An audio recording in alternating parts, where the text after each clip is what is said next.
Yeah, let the big dog hunt. What's up, everybody? Welcome back to another episode of Swagger Through the Storm. I'm your host, Joe Stazak, the show where we don't just talk about resilience, we live it, breathe it, and battle through it one day, one challenge, one comeback at a time. Now, if you've been following my journey, you already know I'm walking through a bit of a storm myself, a spinal cord injury, prepping for a second major cervical fusion surgery, but today's not about me.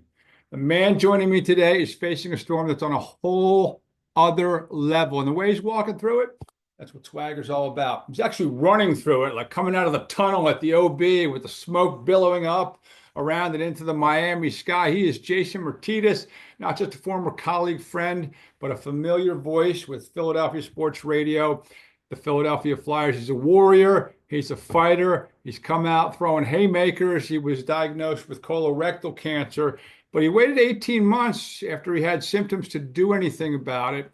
Anyway, what does he do? He doesn't hide from it. He doesn't quit. He walks into arenas ready to work, interviewing up to 35 players, I think, the other day at the practice facility, doing the Flyers and their exit interviews. He's got an important message today. And of course, I had to bring him on and help me reconnect with Jason as well. I know he's going through a lot, makes my thing feel so insignificant. This isn't a story about cancer. It's a story about courage, discipline, faith, and how to stand tall even when your body's trying to pull you down. Jason, let's bring him in right now. By the magic of the Zoom gods, I talked to him a little bit ago, and there he is. Welcome to the show, my friend. How are you? What's Good to going see you, on? bud. Good to see you. But I'm sure everyone who's watching has got to be psyched to see you because you look fantastic. I know we did a little pre-show, but you sound great. You always sound great. You got that voice. You were made for radio. And we'll get into how you got into radio because I didn't even know that story. And I worked with you while I was over at the Fanatic for 8 years. How you feeling, first of all, before we get into the details of what you're going through? Because I already prepped everyone. I told people, and you told people on social media what's going on. But how do you feel, bud? Um, it, it's to say, in sports parlance, day to day, right? It's Of course. in this battle, it's a little bit more sometimes minute to minute, hour to hour. You can feel god awful 1 hour, then an hour later you go, wow, I feel pretty good. Although that's fleeting and rare in the teeth of the chemo treatments that I've been going through for 4 months. But yeah, it can change fast. Your energy tanks can run out at the drop of a dime. You don't get much of a warning. Like normally, when you're in normal health, you go, okay, I'm starting to wear down. I'm feeling tired. It's the end of a day, whatever. Um, Now it's kind of like I feel okay. I feel okay. Boom. Holy cow. I got to go lay down. And to take a nap is not a choice. You just pass out. So you got to listen. There's a lot of. I've never been a good person to listen to my body. Just our generation is I get that. push through, rub some Sure. dirt on it, keep going. But I've learned a quite bit about listening to my body and saying it's telling me this for a reason. Don't fight it, embrace it, and that'll be a helpful path to healing. So that's been a challenge for me because of my mentality going into this, but it's something that I've had to develop kind of a surrender to what your body's telling you, which is not easy to do. I'm going to circle back to that, and I want you to expand on that a little bit more. But you have played hockey since you were a little boy, and you're a goaltender, which makes you twice as crazy as the other guys. But they always have, they have a phrase when they're doing highlights on ESPN. He's a hockey player. He'll come back. He might have like 35 stitches, right around his. He's back in the second period. Being a hockey player and being around the guys who have that same mentality, how has that helped you? It's been everything. It's this like I lived my life when I was in normal health by the tenets of what I learned in the game because I started so young in the game at 4 years old that every lesson that I've learned in how to conduct myself as kind of a member of society is the member of a locker room and the way you treat other people, the way other people treat you, they've all been ingrained in me from all those years spent in a locker room as a player and then after playing. as a coach, where I coached for 21 years, and just being around the game, making this game not only something that I did growing up, but professionally in what I do for a living. So it's been everything. I've attacked everything in my life as if it was a hockey game or a practice or something like that to try and get better every day. And it's come in real handy in this fight because there's, the position I played in hockey as an athlete, you want to be kind of like alpha and dictate the terms Sure. of what you're doing athletically. The position I played, though, didn't allow for that because it's a reactive position as a goaltender. I'm at the mercy of what's around me, what's being done in front of me. And that's a lot like this battle. Like, I don't have a lot of control. I have to create my own version of control. And fighting this, I have to do the same thing. I have to react to what my body is doing and make the most of it in some way possible to come up with a positive outcome. And even like if you get scored on as a goal, you can't dwell on it. You got to move on, or you're inviting the next one. So Short memory. I have a yeah, short you memory. got to be able to reset and recalibrate and reset your expectations as you go on the fly, and that's been the way I've attacked pretty much every element of this as well. Well, you're doing a phenomenal job. You're certainly an inspiration. I told you when I talked to you a week or two ago, I felt like I got shot out of a cannon because I did back my last podcast. I was talking about my journey, which pales in comparison. But I also talked about I've given little tips leading up to it, and talked about controlling what you can control. Ugh, Things I've that said it complete. so many times. What's Yeah, that? I've either heard that or said it so many times. There's things I can't control, so I've just given those up, and give it up to the big guy. Yep. Um, I can only do X and Y out of five things that I need to do for my program, my coaching program. But I can at least explain to others what when they're going through. And I want you to expand on that a little bit because you just touched on it. But at some point you realize that. But I wanted to kind of let people know that that might be something they have to come to terms with because you can't do everything. You have to kind of listen to your body. You have to accept what's happened, process it, and just take care of what you can take care of. And that's pretty much all you can do. Is that what you've kind of come to terms with? Yeah, because you're wasting energy on something that you can't change or can't control. And we only have so much energy or bandwidth, whatever you want to call it. So wasting it on something that you can't control it, can't fix it, can't worry about it. It's something I've always said. Right. So if I'm going to waste energy on something that's already done that I couldn't control, then I'm just wasting energy on how to either learn from it, move forward from it, or try and prevent it going forward. You can do things to prevent certain outcomes at times, but to waste it on something that's already happened is fruitless. It's just that it's a waste of your energy, your bandwidth, your mindset. So you got to find a way to compartmentalize that. And some people look at that as a weakness, as well, you're just accepting something that whether it's perceived negative or whatever, it's not. It's just I can't do anything about it now. So why give it the energy when I can focus my energy on either solving, fixing, or preventing things that I can't control in the best way possible? And you're not going to be able to do it all.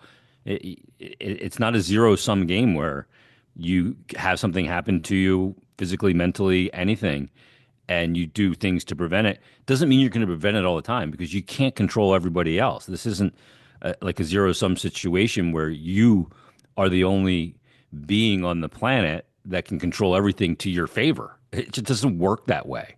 So you got to wrap your head around that. And I could have, when I was diagnosed, I could have said, why me crawl in a hole? I see, bad people walking up and down the street by my perception. And I'm going, why don't they have what I have? And why did I get it? I try and live my life, clean, and I try and live my life and be good to people and all that. So why do I end up with it? I could have done that, but that doesn't do me any good. What good would that have done me going forward? It just would have built resentment, scar tissue, and it would not have helped me in this fight.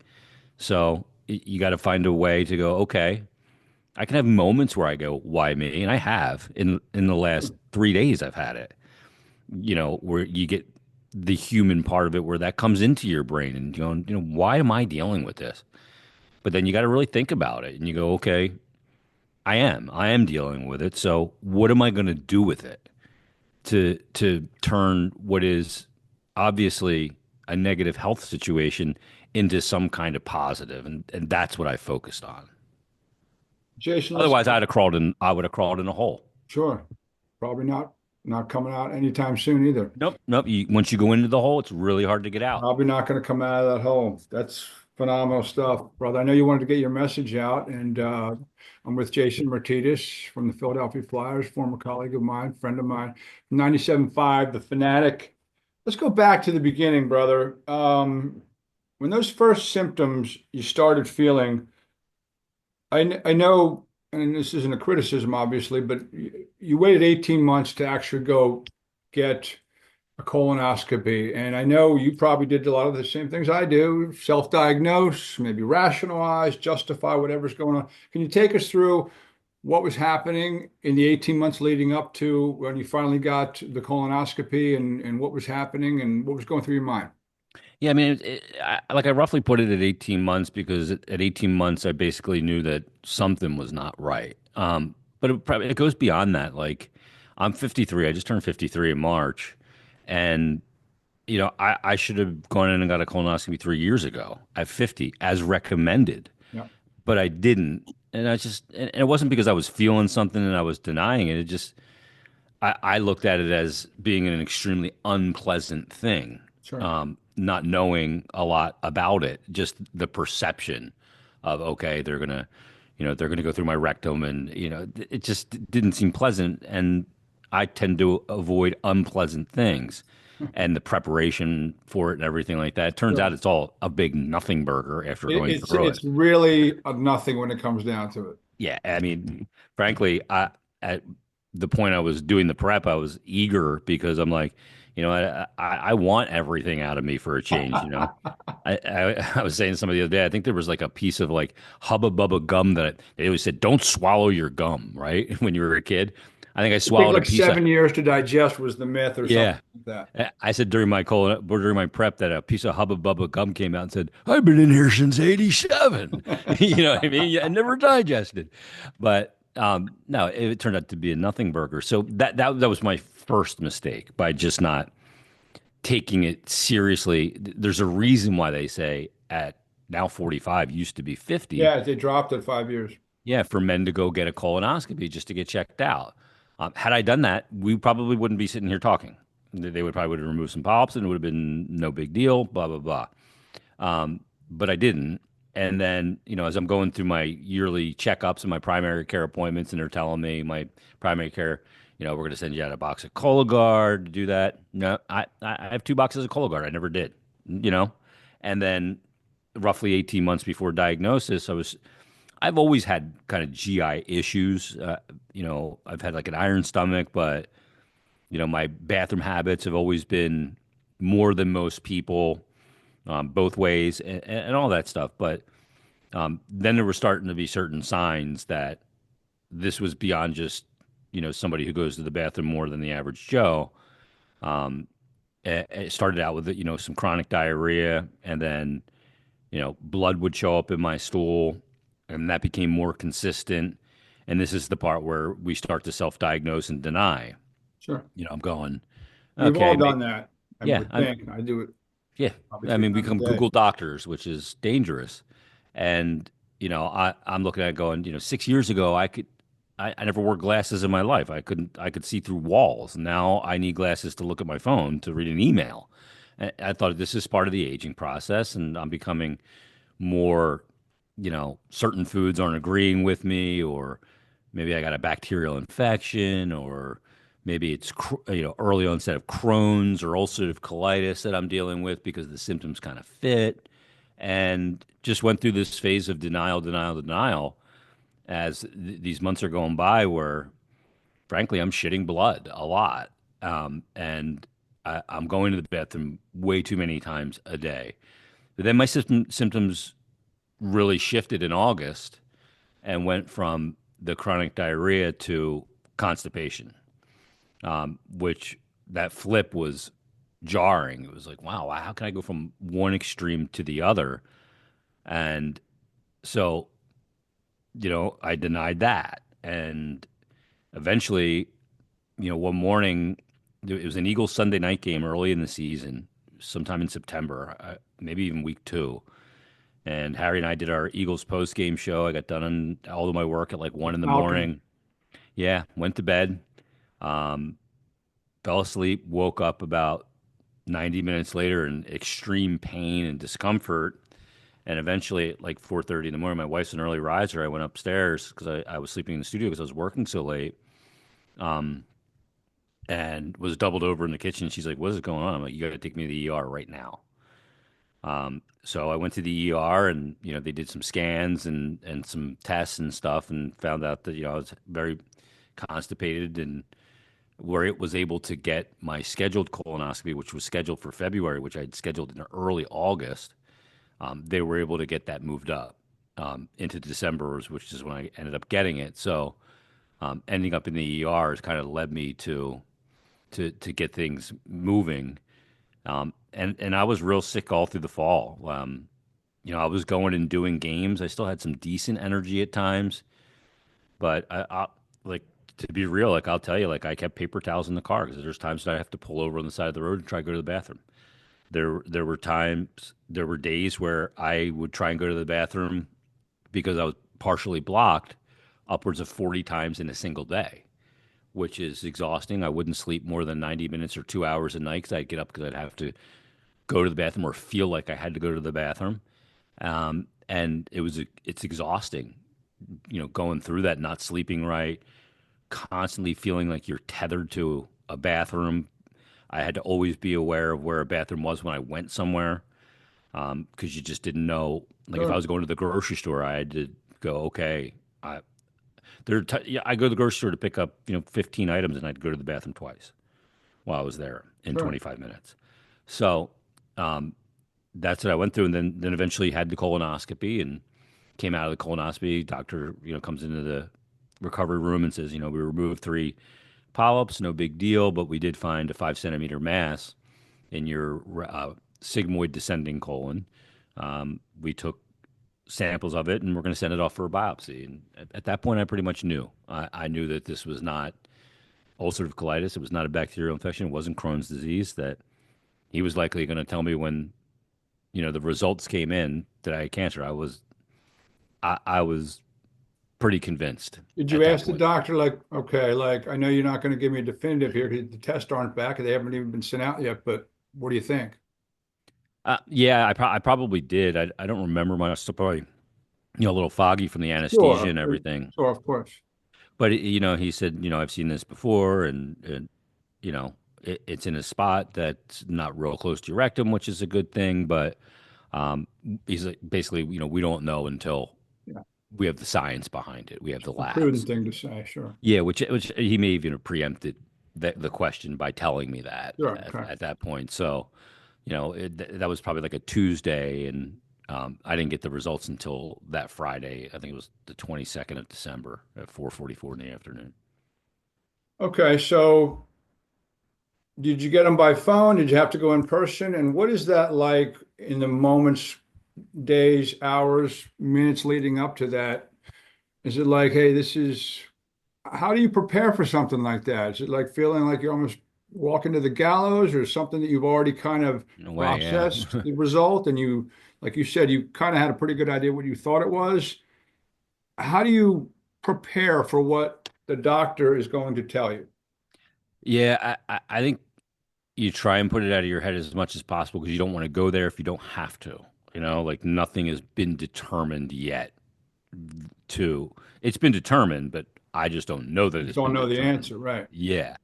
So you try and put it out of your head as much as you can, but you have moments where you lay down, you're getting ready to go to sleep, or you're just chilling for a minute, and it comes into your head. There's no doubt about it, and you just think to yourself, "How am I going to deal with this if that is what they call, or that's what the result is?" And they tell me, and I don't remember much about that particular week leading up to it.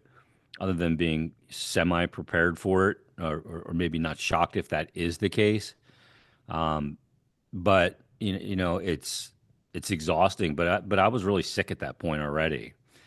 I had gone through Thanksgiving and that period very weak. I was already really weak and from the trying to go to the bathroom and my body fighting it and me not knowing what it was even fighting. So I just kind of waited it out. And when he called and said, "I'm Doctor So and So," and I said, "Hey, how you doing, Doc?" And he said, "We got." It was not a long conversation. It was probably about 4 to 6 minutes. And he just said, "Hey, we got the pathology back, and the results are that it is malignant. You have cancer, colorectal cancer.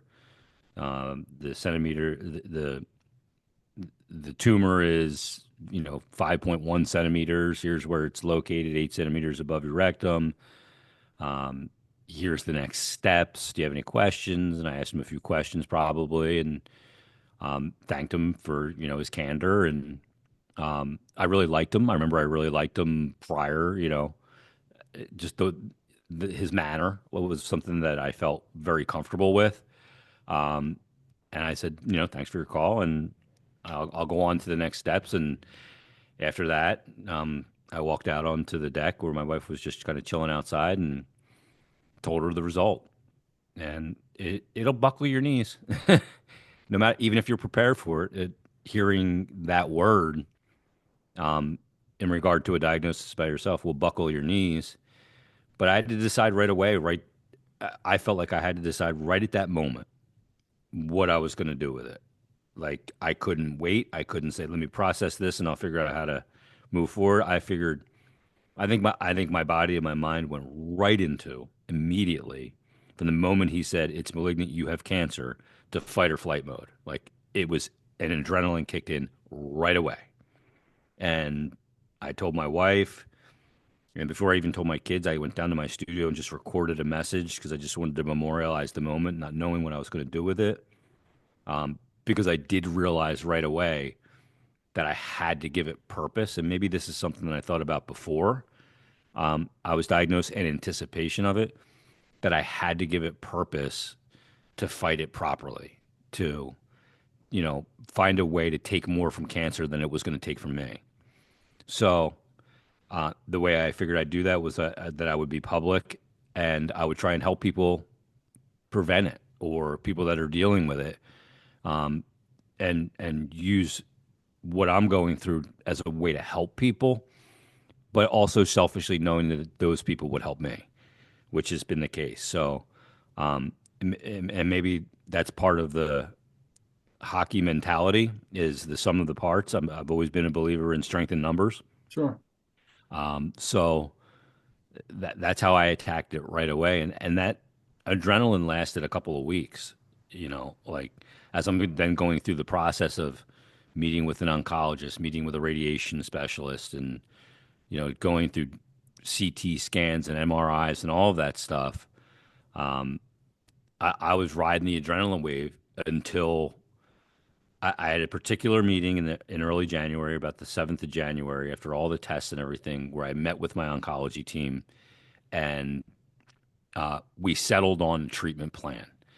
They said, "Okay, we're going to go neoadjuvant, which means we're going to do chemotherapy. We're going to do things to shrink the tumor before surgery. Sometimes they'll go adjuvant, where they'll go right in, they'll do a surgery, then they'll do cleanup chemo with the margins and stuff like that." Excuse me, Jay, before you go on, I don't mean to interrupt, but for the people out there who don't know, and I got learned this from you, the goal is to get rid of the mass. So they can often do it with surgery, but if it's too big, they will end up taking part of maybe your rectum, some of your intestine, whatever is there. So Hmm. they try to get it as small as possible. Sometimes it might disappear, but sometimes it's left with a very, I'll never say simple, but it's a much more manageable situation where they don't have to take some of what's already there. Am I saying that correctly? Absolutely. They want to remove as little of you as possible. And the way to do that is to shrink it as much as possible. And sometimes you won't need surgery. Some people are candidates for surgery right away. They can go in, they can boom, they can knock it out, do a little bit of cleanup chemo, and those people are good to go. I didn't fit that path because of the size of my tumor, which is 5.1 or 5.2 centimeters, which is not small, but it's not. I mean, there's people with 12 centimeter, you know, tumors. I know Eddie Olchek, who I've talked to quite a bit through this, said his was the size, almost the size of a fist when he dealt with it in He had one 2017. almost the size of a fist. That's what he told me. So, slightly different spot, and his blockage was a little different than mine, but yeah. So, we decided, we're going to go in. We're going to be very aggressive with the treatment. They used a term on my sheet in my chart that said the intent of treatment is curative, and it was in quotes, curative. I'm going, what does that mean? Like I know about palliative care, so what is? I asked my oncologist, what does that mean? And he said because of your age, I was 52 at the time, because of your health and they call it your overall fitness, like how I'm not massively overweight, in relatively good shape by their standards, all of that stuff. So they said, we're going to be very aggressive because our intent is to cure you, to get you to what they call NED, no evidence of disease, and keep you at no evidence of disease. So you're not back here in 3 years or 5 years, to not only get rid of all the cancer in your body, but prevent it from returning. But that takes a very aggressive approach, which they felt I could handle because, again, of my age, the amount of life that I have beyond that moment going forward, and my overall relative fitness. But I had to sign up for it. And so I did. But it also meant that the treatment process is going to be particularly grueling, which it has been. So when I got home from that meeting and we said, okay, we're going to do this, we're going to do the 8 chemo treatments in 16 weeks, then we're going to have scans and we're going to do 5 weeks of chemo, pill, and radiation, and then we'll see where we are in regards to surgery. The moment I walked into my front door after that meeting, all the adrenaline was sucked out of me like somebody stuck a shop vac in my body. And I was in bed for 3 days. I couldn't move. I had no energy. Is that because it became very real where it was theoretical beforehand? Yeah, it was now okay. This is happening. You This is are happening having now, right? chemo. You do have 8 months of treatment in front of you. It was all defined and determined, and the adrenaline of you know the machismo of I got this, you got this, all of a sudden became holy cow, I got to fight here, Right. Right. and now I can see kind of the opponent across the ring, and he's not meek, you Different know. when they step into the ring than when you're, training and you're doing Uh-huh. the montage with the weights and running up the stairs of the art museum. I know, I get all that. You did mention. I want to go back to a word you said. You said you guys agreed to a plan. Is this something that's negotiable, or is it something that they have a couple different plans and this is the one you went with? You wanted to go with. Do they steer you in a certain direction? Do you have to take their advice? Do you have to? How's it No, work? you get to decide. Basically, what he said, this is what I would recommend with your age, and you got to figure out how your level of comfort with your doctor, And with my oncologist, I felt very comfortable. He's a bit of a younger guy. His name is Dr. Daniel Altman. He works for Penn Medicine out of the Abramson Cancer Center, and I just felt like he gave things to me straight. I trusted him. I felt like his logic behind what he was saying and then how I would question it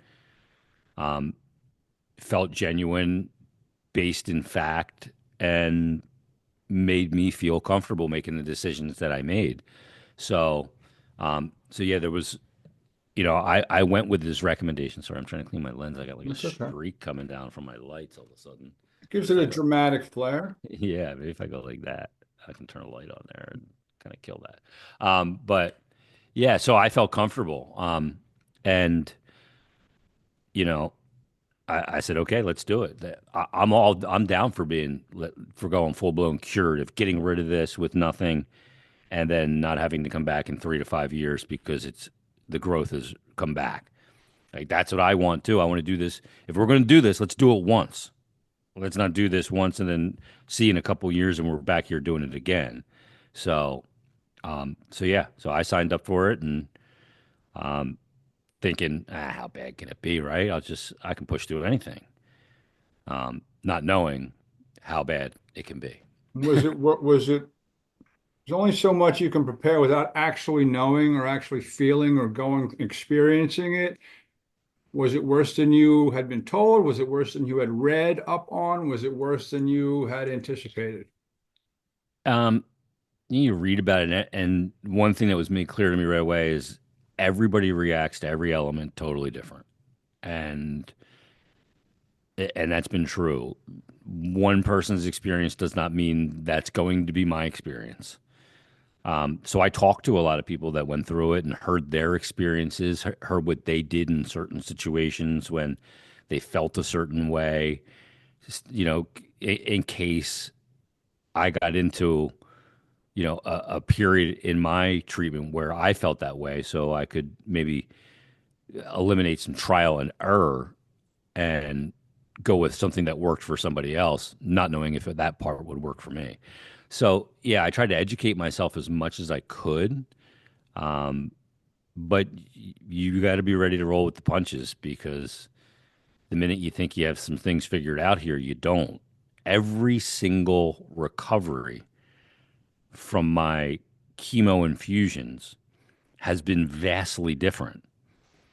Yeah, there's certain things that are static that I can expect. Like I know the process of like tomorrow on Thursday, I'll go in for my chemo treatment. I know the process. I'm going to walk in. I'm going to get there at 7:30 in the morning. I'm going to check in. They're going to call me back. They're going to hook my up to my port, which I have surgically implanted in my chest right here, so they don't have to tap a vein every And time. this is number 8 of the chemo process, the first round of chemo, yes? Yeah, so yeah, everyone's the same. The kind of the process I go through. They'll hook me up to my port. They'll draw blood. I'll go back. Then I'll go downstairs. I'll have a nurse will bring me back and take my vitals, my blood pressure, my pulse, my oxygen rate, weigh me, and those things. And then I'll go back and I'll have a meeting with my oncologist, either Dr. Altman or his RN, Heather, every other week. Every other infusion, I'll meet with the doctor, and in the in betweens, I meet with the RN just to go over my blood test results, see if there's any changes to my actual chemo medication, because they'll change it as you go. They'll tailor it based on your blood results, how your side effects, and those things. So, for instance, I think it was chemo treatment number 5. I went in, my platelet count was very low. My red and white blood cells were low, and I was really beat up. So they lessened the amount of a certain part of my treatment, one of the medications, to allow me to continue to do it. It was either that or postpone. It was either lessen part of the blend of what I was getting chemo wise or postpone it. And I didn't want to postpone it. I wanted to keep going. Mm-hmm. So we did a 20% reduction in one of the medications called oxaliplatin because my platelets were so low. Then I kind of rebounded, but every recovery, like sometimes, like the first couple, like it was that night of the infusion, I would start to feel like hell. And I remember I think the second one I got, I was in bed for 11 days after it. Um, I didn't breach the threshold of the stairs to go downstairs in my house for literally 11 days. I ate every meal or, and went to the bed. Everything was done from the master bedroom. And then there's other times where I've recovered in 4 days. You just don't know. After seven was the worst one, the last one. You said that Um, that's historically like the number that people I was warned about struggle 7. with. Yep, What's I that? was warned about seven, Yeah, 7 of 8 from several people, including Edzo. I don't know if it's Eddie there's Olczyk, right?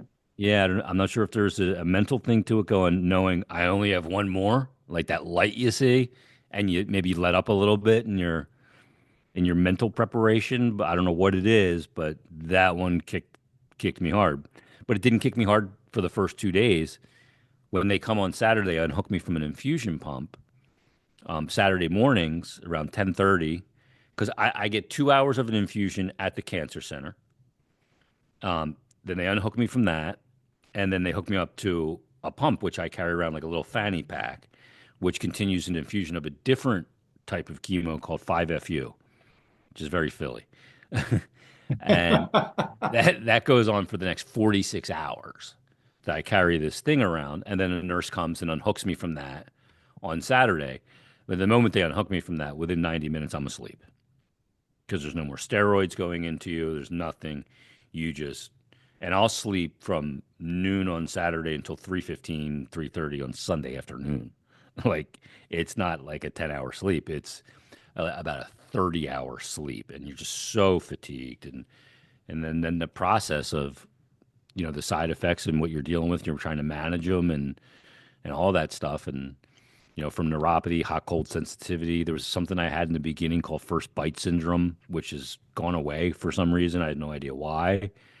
First bite of anything you eat would be like, oh, your jaw would just like lock up. Hmm. That hasn't happened in 2 months, but was very prevalent in the beginning.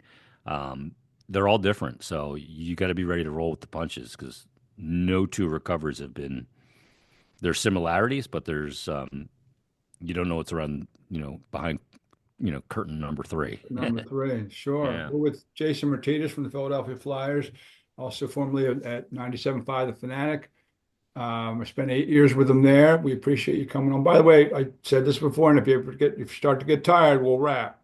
So you I'm let me good. know because I know you weren't feeling great yesterday. Now, this attack that the chemo and everything else is putting on your body, what does it do to your immune system? Because I know, like you needed pink eye yesterday when you woke up, like that's one of those things that really I got to Yeah, I do need just this like a now. hole in the head, Yeah, like right? you know what I mean? Like it's not the end of Yeah, the world, but it's annoying as hell. And do I really need this on top of that? Like, do you tend to maybe, you're susceptible. are you? Oh yeah, big time. I Okay, I didn't basically leave the house a whole heck of a lot because I started my treatment in January. Very like by mid-January was my first treatment, and I didn't leave the house a whole lot because the flu was going around, sure. and my white and red blood cell count was very low because it's fighting, the effects of chemotherapy and also obviously the cancer. So I was very susceptible to picking something up, and if I got something, um, A, it could kill me. Like if I got the flu, it could kill me. B, That's a legitimate yeah, possibility. yep, yep. Because my body just wouldn't have the ability to fight it off properly. It could turn into pneumonia, into sepsis, into anything. So that was number one. Number two, it could delay or have to stop my treatment, and I'd have to start over. I'm four chemotherapies in. I don't want to start over and redo those Of four course not. once I recover from the flu. So I stayed home. Like I didn't go to Flyers games. I did everything from here because I just did not want to risk getting sick. Good Um, call. and I've been lucky. Like I got I've always been somebody that got pink eye or stuff like that in the past, and I always get it when my immune system is weak. Sure. It's like when you get a cold sore. I know that a sickness is coming Not on get because enough that. sleep or you're, Yep, yeah, your body's just not fighting as normally as it would. So yeah, I've been very cognizant of that. Diet wise, people say, "Oh, eat super healthy." But the nutritionist told me, you know, the sugar thing and feeding cancer is a lot of baloney. You've lost too much weight. You got to eat everything you can. I don't care if you're drinking milkshakes with extra milkshake on top. You got to eat, and you got to get calories in you. I was down to 156 pounds at one point, from what? just because in I'd lost 45 pounds. That's what I'm asking. Where did you start at? Okay, 40. So you were like you were about I was 200. like about 194. I think it was my Okay. peak, and I just the weight just was falling off me, and I'm back now to about 168. Does that I, happen because you're not eating, you're not hungry? Is that why you keep dropping in weight, or does the cancer actually do something that, I think it's a combination. I think there's times when I'm not eating enough because I don't feel well because I'm sick, um, and then there's times where I'm eating a good amount, but I think that there's something, and I've done a little bit of research and I haven't found anything really substantial yet, but that my metabolic rate is much higher at certain times during this because my body needs fuel. So, I mean, it's weird too. Like I feel like a pregnant woman. Like some of the cravings that I've Cravings gotten. you have. Yeah, peanut butter and chocolate together, and caramel and peanut butter together is big ones. And I'm not really a sweets person. Like that's been something. Um, the other one has been macaroni and cheese, which I'm not really a macaroni and cheese eater, but cheese has been something that I've craved. So that the dairy elements of that must be needed. Must be, yeah, down. So yeah, it's been odd. And like the really weird one like is like I'll wake up. I get nauseous when my stomach is empty. With this, not when it's got stuff in it. So Okay. I'll wake up in the middle of the night sometimes and I'll feel nauseous and I'll need something to eat and I'll just make a Pop Tart. Like Pop Tarts have been something that I've eaten quite a bit of. So I very love, strange. I love it, man. Hey, you do what Yeah. you do to get through, brother. And Yeah. that leads me to my next question. I Like, don't I don't question it. I just go with yeah, it. sure, just go with it. Why expend energy in trying to figure it out? Just Yeah. do it. Just do it. So a lot of people sometimes turn to their spirituality or God or um, other things in their life that make them feel stronger or whatnot. What has helped you get through this to where you are right now? Um, Primarily a support group, the people out there that are, going back and forth with you on social media, your family. How spiritual are you? If you are, I know you were like the champion, the heavyweight champion at Malvern Prep in terms of going at it with the priests, in terms of debating some of their beliefs and whatnot. We'll get to that at some point, but what is it that makes you stronger and has helped you get through this? Um, for lack of a better answer, D, all of the above. Um, and it depends on the moment. Sure. It really does. Like it depends on what I maybe need at that certain time. There are times when I get on bended knee and, pray, or there's times when it comes from people I don't even know. Like, the hockey community has been overwhelmingly good to me. Um, they always step up. They always have, no matter what the situation. There's so many people that I don't know personally. That because I made my story public, that I correspond with quite a bit now, whether they're going through it, have gone through it, or whatever. That we've just connected, and you have cancer buddies, and this is what I'm feeling, this is what I'm dealing with. I'm this many treatments in, whatever it is. Those people are huge help. There's more well-known people that I've cited that have been a huge help to me. I mentioned Edzo, who the day after the Winter Classic, when he had heard what I had from Brian Boucher, who he works with, the day after the Winter Classic, I got a call from Edzo, who I know a little bit. I don't know Edzo a lot. I know him a little bit just from being a broadcaster in the NHL for so long. But we spent 90 minutes on the phone. He went through this battle in 2017-18, and we've stayed in touch quite a bit. And he's been a tremendous resource for me to not only give me his experiences and how he dealt with them, but also to motivate me and keep me pushing. John Kincaid, who does the morning show in The Sure, Fanatic, of course. has had his battles with cancer and had a similar one to mine in the last couple of years. And I've known John for a long time. John was an assistant coach that coached me back in the mid 80s. Like that's how long I've known John. What sport? Hockey? Hmm. Wow. Yep. Um, so I've known him a very long time. He knew my parents, those kind of things. And he's been a guy that like he won't accept me feeling sorry for myself. He'll send me just pictures of blocks saying you got 3 blocks left, or you know what I mean. So he's been a big John Tortorella. I was going to Uh, get to the coach. He's no longer with the Flyers, but you developed a relationship with him. And hmm tell me how helpful that's been. And what's he like as a guy who, outside of the coaching forum, because, he's a I fiery know his guy. He's got a perception. Yeah, lot, he's got a lot in him, but tell me how he's been with you and how he is outside of that arena. I I can't explain why he and I connected the way we did. I don't know. I think part of it is just from a hockey standpoint, we see the game very similarly. Maybe that was the initial part. And then our shared passion for animal welfare, which led to he and I doing, the weekly podcast, Hockey and Hounds together, where, we would talk about the team, what's going on, and then we'd have an animal that we had up for adoption that was neglected, um, or some combination thereof. But for some reason, he and I just connected immediately.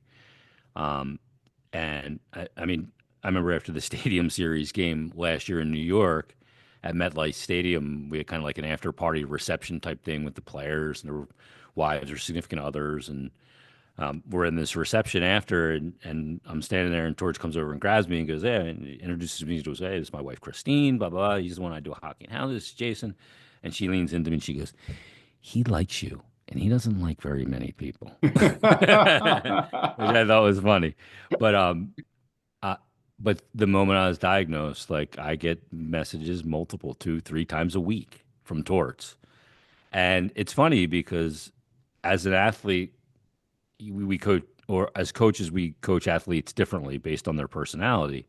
But he knew right away the way to coach me was not to, go get him, Tiger, that kind of thing. It was, hey, you have treatment tomorrow, right? Yeah. I'm going in tomorrow. I'll be there tomorrow morning at 7:30, coach. And he'll text me back, okay, don't fuck it up. You know what I mean? Like, I don't want to hear that you went in there and you messed it up. Right. Like he's expecting a lot of me. And it's odd because that's how I love to be coached and I needed to be coached. I needed to be coached hard. Sure. I was never afraid of being coached hard. Why did Um, you think you needed that kind of discipline or coming from an authority figure as a player and as of now? some coaches like I felt could do that because I felt like they knew how to do it. I think Sure. some coaches don't know how to coach hard. That's I think they correct. fake it, Absolutely. Right. and it doesn't come off authentic. He's a Authentic. guy that doesn't fake it. Well, he's being sort of tongue in cheek, Yeah, sure. No, I know. but he was never going to let me. And I think he said this in his quotes in the NHL.com article. Like, I'm not going to let him feel sorry for himself. This is the battle you got. You didn't choose it, but it's the one you got. So, like, go in there and go in swinging. And I told him right away when I told him face to face what I was dealing with. Um, and he kind of he's like, how you feeling about it? And I said, Torts, my gloves are already off. They've already hit the ice. And I think that was the cue to him to know that how I needed to be coached through this. Um, and even since he's been fired, I still hear from him. Um, That's fantastic. so yeah, I mean, there's perceptions about who he is as a coach or who he is as the man. Um, I'll dispute them because that has not been my experience. Um, he's a good human being, and for him to continue to, you know, stay in touch with me and motivate me and help me tells me a lot about who he is. So, but back to your original question, I lean on all of it. My family, um, my wife has been just a rock star. Well, I Um, asked you this off camera before because I think people forget that there are other people that are going through they're your all in it with me. with Yep. you, going through it right with you. They're Yep. affected by what's going Yep. through you because of their love for Isn't you. just So me. how are they dealing with it? You have children, you have an Hmm. awesome, supportive wife. I met her at your father's funeral, but tell me how it's affected them. I can't tell you firsthand because I think they withhold that from me a little bit at times. Um, because they don't want to overburden me. Um, but it's a lot because I can't do a lot when I'm recovering from a infusion. I'm not of much help. I can't go run to the grocery store to pick up a gallon of milk and so it's a huge burden on them. And I recognize it and I feel guilty about it a lot of times. They tell me not to feel guilty about it, but you do. That's just human nature. Um, I've had times where I know my 18-year-old, 16-year-old, my 13, they'll avoid me when I'm really sick because they don't want to see me like that. So, Hard to see especially a parent yeah. get old, let alone go through something like this. Yeah, so it affects a lot of people. But overall, it's the support's been insane. Jason, what would you we're going to wrap in a little bit because I hope you'll be okay to come on with me as you go through your Hmm. journey, and we can keep an update and we can keep It's talking. important for me to tell people about the journey unfiltered, because that is going to help people. What would you tell them? Well, two-part question about not waiting to go in and get a test, even if you're not feeling any symptoms, and any other message you have for them or for anyone else who's dealing with not even just cancer, but like a life-threatening situation or battling some kind of tough storm in their life. You don't be afraid to ask other people for help, because That's so great. That's I I believe this whole situation um has rein I guess reinforced my faith in humanity, because Joe, we live in this keyboard warrior world of totally anonymity and nastiness, nasty. and just this nasty it is. It's just, we don't cut anymore with a butter knife. We cut with a serrated sword Hmm. these And twist days. it. Yeah, because it's easy and because Hmm. it's anonymous and there's no accountability and there's no No face to accountability. face. Yeah. Like if I had to tell somebody I thought they were a piece of shit before, I'd just walk up to them and say it Hmm. and live with the consequence of their reaction to it. Now these people can just type it and poof, disappear.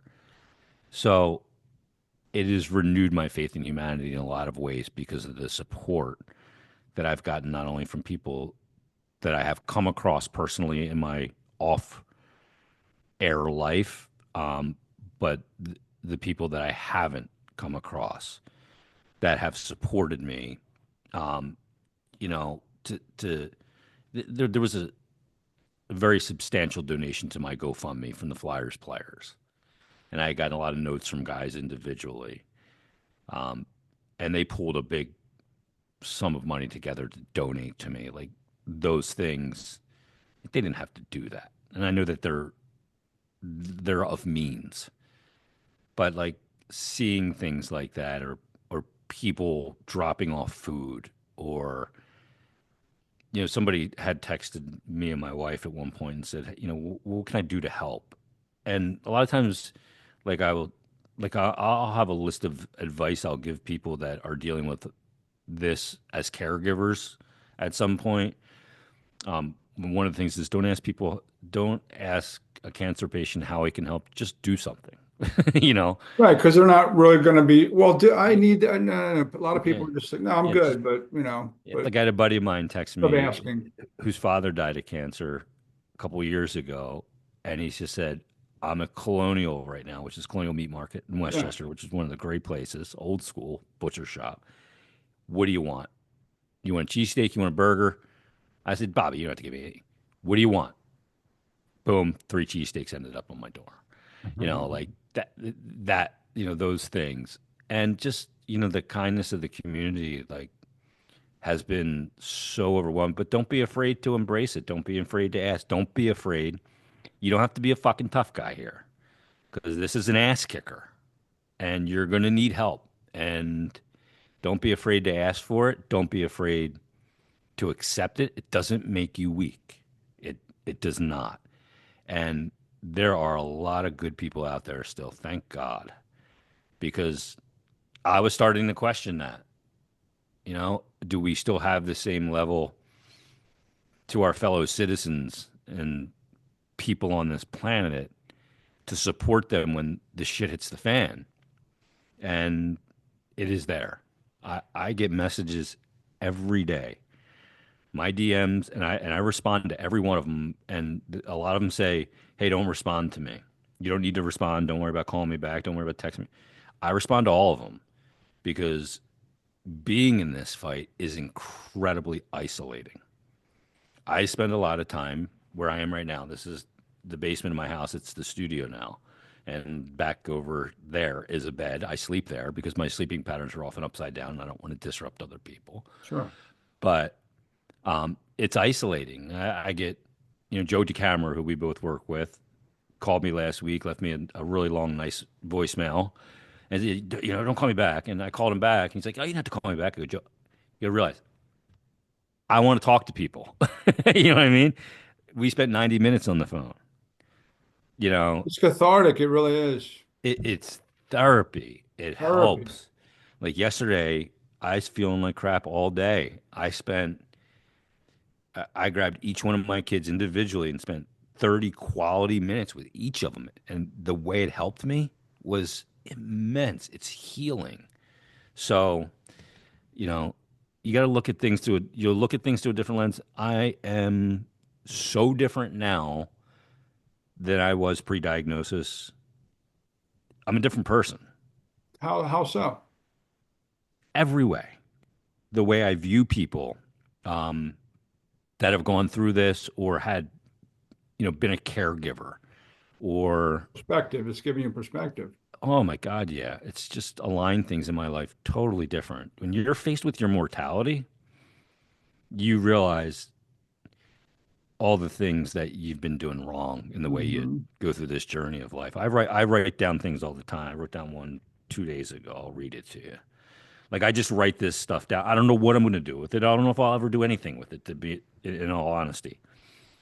But I just write this stuff down just to kind of as it comes into my head. And I wrote down the other day something I've learned during cancer. I just to move slower. Like it was that simple. And I said, you see more when you aren't speeding with every stride. Even at the grocery store, I've learned that life is not a race. Slowing down is a way to live longer. And I said to my daughter, I said, I've lived 53 years in 25 years because I was doing fast forward speed all the time, always in a rush. Everything was a race for some reason. I said, I plan to live the next 35 in 70 years just by moving slower and being more mentally present, not worrying about getting to the next place, What's but next? Staying enjoying. present. Yeah. And another one that I had written down a couple weeks ago was the destination is not the goal, it's the ride to the destination. It's all of the elements getting there as well. So it I mean, it might sound hokey to some people, but Not at all.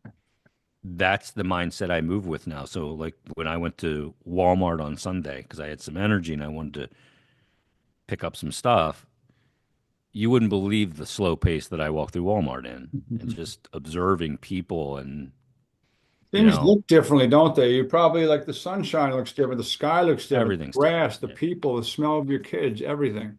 everything's different. And I plan to give back moving forward. I'm working with Penn Medicine directly, who's been my care team, and I've come to join them along with the Flyers together. And I'll say this here now, although they don't know it yet. Tomorrow, at my last infusion, when it's over, they're going to be there to video at the Flyers and Penn Medicine because we're doing a campaign for awareness.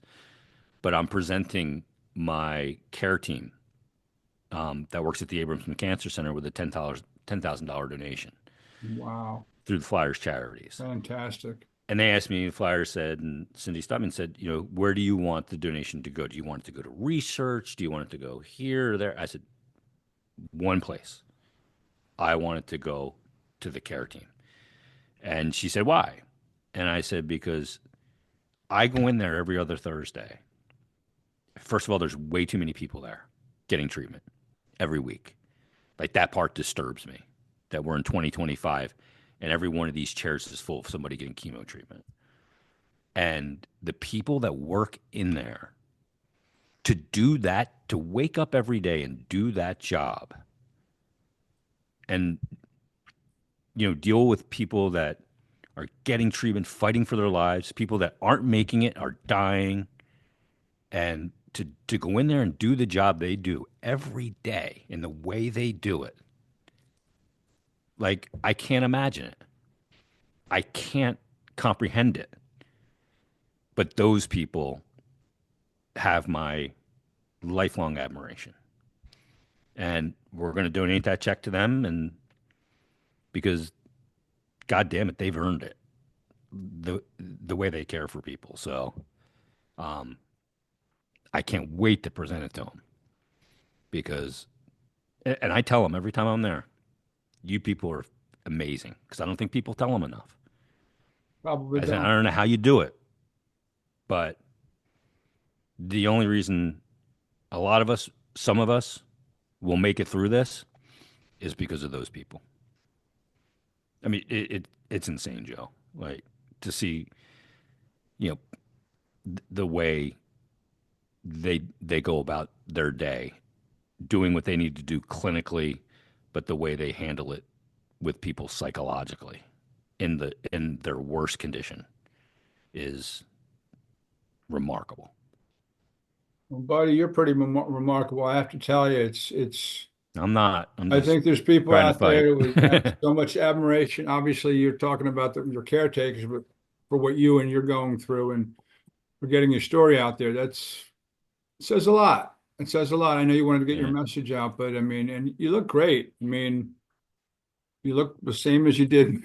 I was at the Fanatic. A little bit lighter, that's for sure. Well, I can't really tell. You look fantastic, man. That's look at you. There's Wow. like nothing there. So I have no ass anymore. You know, as hockey players, you played. Welcome to the We club. all have really big asses, but that's one of the muscles that really builds up. And my ass is gone. Like I sit on a bench without padding, and I'm like, oh no, I'm sitting on Yeah, it bones. It's hurts, not doesn't very it, when you sit comfortable. down and go, "Oh, Yeah, where did the what cushion go? happened there?" But I'll get that back. And I know you will. You're going to be, it's made me want to get back on the ice too. I retired a couple years ago from playing because of too many shots to the dome. Um, but I did make a deal with somebody at the Flyers that I would get back in net for the Carnival next year. I know that was one thing you always did, right? Yeah, I did it for 12 years. I would get in people would come and take shots on me and try and snipe me, and I'd let the little kids score. But if an adult came there and said, "Oh, I'm going to snipe you," I said, all right, you have to earn it. And I was bearing down. I was not letting some adult come in there and just go high cheese on me. I'll give you the high cheese. I'll make it look like it's there, Then you take just it to away. take it away. Take it away. You have to wear a Give it to mask for people. that because I've seen some Hmm. knuckleheads take slap shots and they're like Oh zinging. yeah, Yeah, good. There it is. Oh, I yeah, like that. Who did that? Is that custom? That's awesome. yes. Local guy Doug Wager, Weaselhead, did this. Wow, that's sensational. Yeah, got great mask I had done years ago. He's good. I decided I contacted Doug. He's a buddy of mine. Goalie union member as well. And said when I'm done this fight, I need a new mask. Not to play, just to kind of be more. As you know, I'm a huge mask guy. There's masks. I mean, all over. I can just keep pulling them down one by one. You got your Patrick Waugh, Canadians mask. The greats. I have masks up all over. We got Marty over here. Oh, yeah. There's about 30 masks all over my walls. I love the goalie mask, which is why I fell in love with the position. But this is in the style of my favorite surrealist artist, which is people go, "You have a favorite artist?" Like they think I'm a lunkhead. But H.R. Geiger. This is in the style of his art, all black and gray and biomechanical and all Tremendous. kinds of stuff in here. And Doug did a great job on that mask. So yeah, He does that like freehand? he airbrushes everything. Yeah, That's unbelievable. tremendous. Yeah. Quite talented. I love that mask, brother. Well, Well, thank I'm you going to go get again. an oncology massage right now. Wait, what's that, bro? You heading to get a massage? Yep, I had one early in this process. I get 6 freebies through it, and I haven't used another one. But yesterday. I was like, Nice. you know what? It's a little bit lighter touch in oncology massage, but we'll take it. Take it, man. Take it. Take what you Yep, can get. Appreciate it, no brother. I doubt. know we talked. I have another one that's tonight. It's the Philly Pulse. We'll talk afterwards. See how you're feeling. If you want to come on and do that, you can. Anytime, anytime. As you know, I have no fears about talking about what I'm going through, because I don't want other people to go through it. It is so preventable. My out the door message is this: don't do what I did. Listen to your body. It will tell Joe, you know this because it's your body has told you and you've listened to it. And there's times where you haven't listened to it. You think? Yeah. And we've beat up this temple of a thing we call a body at times and taken advantage of it. But listen to your body. If something doesn't feel right, and just be honest with yourself. Like it's just like a sniff test. Like, This isn't just like a cold, or this isn't just Sure. like, I ate some bad Taco Bell. Whatever it is, listen to your body, go to professionals. Don't worry about, there's no shame in it. What I went through, I damn near shit my pants for 6 months. I'm not afraid to say it. I made it and I didn't shit my pants. That was a goal of mine. Um, but listen to your body, go get checked out, and it can save you from a whole lot of hellscape to deal with, and what I'm dealing with now. So just listen to your body and be smart. Don't be have any shame about it or anything like that. Uh, Everybody is going to go through health issues, so you're not any different from anybody else in that regard. Just different in how you respond to it. So there are ways to prevent this, but you just got to be honest with yourself and listen to your body. That's great stuff, brother. Give me a fist bump. I'm not sure if we can do it through the. I mean, we close there. Boom. There you go, brother. Absolutely. Appreciate it, man. You know I love you, Love pal, you, Joey. and I Yeah. appreciate you coming on. I'm going to send this to you. Stay on. I'm gonna say goodnight to everyone, folks. We appreciate you watching. Please send this and share this, and not just say, "Oh yeah, we will." This is one I really want, and not for my benefit. This is a message that Jason wanted to get out. He took the time. He is tired, but you wouldn't know it. He's got more energy than most people do when they're 100%. Just a phenomenal job by Jason Myrtetus. But please send this and share this. It has a very important message.